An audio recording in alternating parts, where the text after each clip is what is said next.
Méďa Kája jede na tábor. Tak pojď, zachumlej se do peřinky. Je čas na dnešní pohádku. Tahle pohádka je děti zase z jednoho lesa. Tentokrát o Méďovi Kájovi. To se tak jednou medvědí rodiče rozhodli, že pošlou malého Méďu Káju na tábor. Říkali mu: Kájo, už jsi velký kluk a na táboře si užiješ spoustu legrace. Ale Kájovi se tam teda moc nechtělo. Bál se, že si tam nenajde kamarády nebo že se tam bude nudit. Raději by zůstal doma se svým nejlepším kamarádem Hynkem, nebo by jel s ním, ale Hynek nemůže, protože k ním má dojet na návštěvu babička, kterou vídává jen jednou nebo dvakrát do roka. A tak se začal Kája balit. Spod postele si vytáhl kufřík a začal do něj skládat věci. Nahoru si nabalil ještě oblíbeného plyšáka a mohl vyrazit. Jak jemu se nechtělo. Kájo, honem, za půl hodiny mají všechny děti, co jedou na tábor, sraz na louce. Volala na něj maminka do pokojíčku. Vždyť už jdu. A tak Kájovi začínalo 10denní dobrodružství. Na louce už čekalo spoustu zvířátek, ale žádného dalšího medvídka tam neviděl. Jediný medvěd tam byl Kája a pan vedoucí. Kája se rozloučil s maminkou, ta mu dala pusu na čelo, spravila mu kšiltovku a říkala: Kájo, a poslouchej pana vedoucího. Ale jo, mami, neboj. A kráčel si to k dětem. V tom ho zastavila malá mourovatá kočička. Je, ty jsi Méďa? Zeptala se ho. No to jsem. Ty jo, já medvěda ještě nikdy neviděla. Maminka mi o nich jen vyprávěla, že jí medvěd jednou zachránil život, když nemohla slézt ze stromu, a tak k ním má velkou úctu. Opravdu, já zase nikdy neviděl kočičku, jen jednou takového hodně starého, ošklivého kocoura. Už jsi někdy byla na táboře? Ne, ještě nikdy, ale těším se. A jak se jmenuješ? Já jsem Vendulka. Já jsem Kája. A tak si Méďa hned našel kamarádku kočičku, se kterou si neobyčejně rozuměl a velmi rád poslouchal její příběhy. Až velký medvěd zatroubil na roh, všechna zvířátka věděla, že se vyráží za dobrodružstvím. Do večera stihli přejít 3 louky a jeden obrovský kopec před lesem, u kterého si nachystali místo k přenocování. Pan vedoucí rozdělil úkoly a až je všichni splnili, sedli si k táboráku, zpívali písničky a potom i usínali. Vendulka se opřela o Káju a schoulená do klubíčka na něm rychle usnula. Nastalo ráno. Pan vedoucí zakřičel budíček a ospalá zvířátka se začala probouzet. Však jim ještě chyběl pořádný kus cesty na louku, kde měla strávit zbytek tábora. A tak vyšli. Na místo dorazili malinko popolední a věřte, že byli všichni moc unavení. Sluníčko začínalo pěkně pálit, tak si každý našel místečko ve stínku, kde odpočívali. Na večer jim pan vedoucí nakázal, aby každý donesl z lesa nějakou dobrůdku na večeři, že si udělají zase táborák a hostinu. A taky nějaké dříví.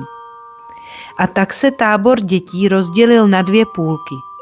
Jedna půlka šla pro dříví a ta druhá pro něco k snědku. A tak vyšel do lesa i Kája s Vendulkou. Kája, jakožto největší zvířátko na táboře, se snažil donést co nejvíce dříví. Vendulka zase žádné dříví neunesla a tak alespoň nazbírala nějaké houby na opečení. Všichni už pomalu přicházeli z lesa a zásoby se začaly hromadit. Za chvíli už hořel ohýnek a u ohniště se začala střádat hromada dobrot. Každý si mohl vzít cokoliv chtěl. Byly tam houby, jablíčka, lesní plody, oříšky i pár červíků. Až seděli všichni u ohně, pan vedoucí začal dětem říkat, co je čeká další den. Tak, děti, zítra bude velká soutěž, nebo to bude spíš taková hra. Každý z vás udělá něco, nebo vytvoří něco, s čím by se mohl večer všem u ohýnku pochlubit. Máte na to celou noc si to promyslet, čím byste chtěli zazářit právě vy. Od té doby už si každý plánoval, čím ostatní překvapí. Pro ty nejlepší totiž měl pan vedoucí připravené zlaté medaile a každý by měl takovou medaili rád doma. I Kája si pomyslel, že by na něj maminka byla hrdá, kdyby viděla, jakou dovezl zlatou medaili. A tak ráno všechna zvířátka vyběhla do lesa, jen Vendulka zůstala v táboře. Dokázala totiž to, že nachystala všem večeři k táboráku, u kterého si večer všichni vyprávěli zážitky a příběhy z dnešního dne. Nejprve začala Veverka. Já jsem první vůbec nevěděla, co udělat. Nakonec jsem se rozhodla, že vyšplhám na nejvyšší strom v tomto lese. A podařilo se ti to? Zeptal se pan vedoucí. No jasně, a jak důkaz jsem stama donesla šišku. Je z úplné špičky stromu a je pozlacená paprsky slunce. No výborně, Veverko, pochválili pan vedoucí. A tak se děti chválili, co všechno dokázali, až přišel na řadu Kája. A co ty, Kájo? Zeptal se pan vedoucí medvěd.